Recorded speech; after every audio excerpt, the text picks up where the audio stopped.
मैं पलक त्रिवेदी और आप देख रहे हैं टीवी 24 नेटवर्क।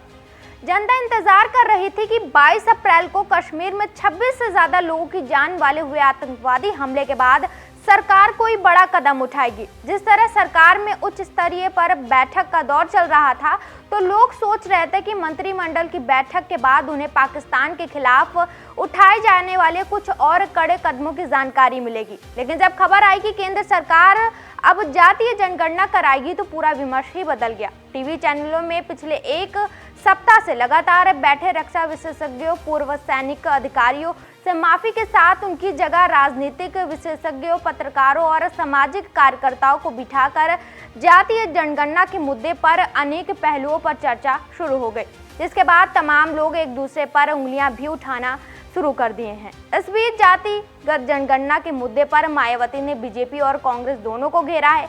उन्होंने आरोप लगाते हुए कहा कि काफी लंबे समय तक नाना करने के बाद अब केंद्र द्वारा राष्ट्रीय जनगणना के साथ जातीय जनगणना भी कराने के निर्णय का बीजेपी और कांग्रेस द्वारा इसका श्रेय लेकर खुद को ओबीसी हितैषी सिद्ध करना की होड़ मच गई है, जबकि इनके बहुजन विरोधी चरित्र के कारण ये समाज अभी भी पिछड़ा, शोषित और वंचित है। मायावती ने आगे कहा कि वैसे भी कांग्रेस और बीजेपी की नीयत, और अगर नियति साफ होती तो समाज के प्रति पाक साफ होती, तो ओबीसी समाज देश के विकास में उचित भागीदारी बन गया होता, जिससे इनके मसीहा परम पूज्य बाबा साहेब डॉक्टर भीमराव अम्बेडकर का आत्मसम्मान व स्वाभिमान का मिशन सफल होता जरूर दिखता। लेकिन बाबा साहेब और बीएसपी के लगातार संघर्ष के कारण ओबीसी समाज आज काफी हद तक जागरूक है। तो दलितों की तरह ओबीसी वोटों के लिए प्यार इन पार्टियों में इनका हितैषी दिखाने का स्वार्थ और मजबूरी है, अर्थात स्पष्ट है कि ओबीसी का हित बीएसपी में ही निहित है और कहीं नहीं। उन्होंने कहा कि वोट हमारा, राज तुम्हारा नहीं चलेगा के मानवतावादी संघर्ष को सही व सार्थक बनाकर अपने पैरों पर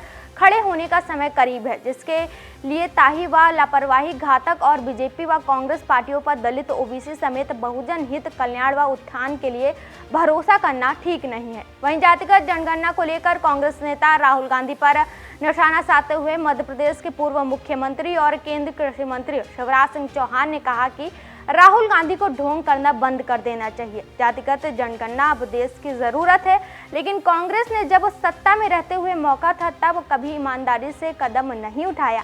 वहीं राहुल गांधी द्वारा आरक्षण के 50% सीमा हटाने की मांग पर भी शिवराज सिंह ने तीखी प्रतिक्रिया दिया।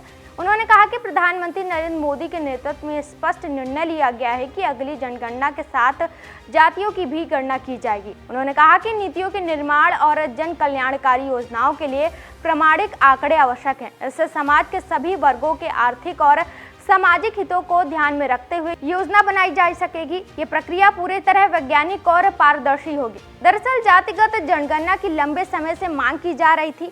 इसको लेकर बीते दिनों केंद्र सरकार ने बड़ा फैसला लिया और कहा कि साल 2025 में होने वाली जनगणना में जाति जनगणना भी की जाएगी। बुधवार को केंद्रीय मंत्री अश्विनी वैष्णव ने राजनीतिक मामलों पर कैबिनेट कमेटी की बैठक में किए गए सरकार के इस फैसले की जानकारी देते हुए बताया कि जातियों की गिनती जनगणना के साथ ही की जाएगी।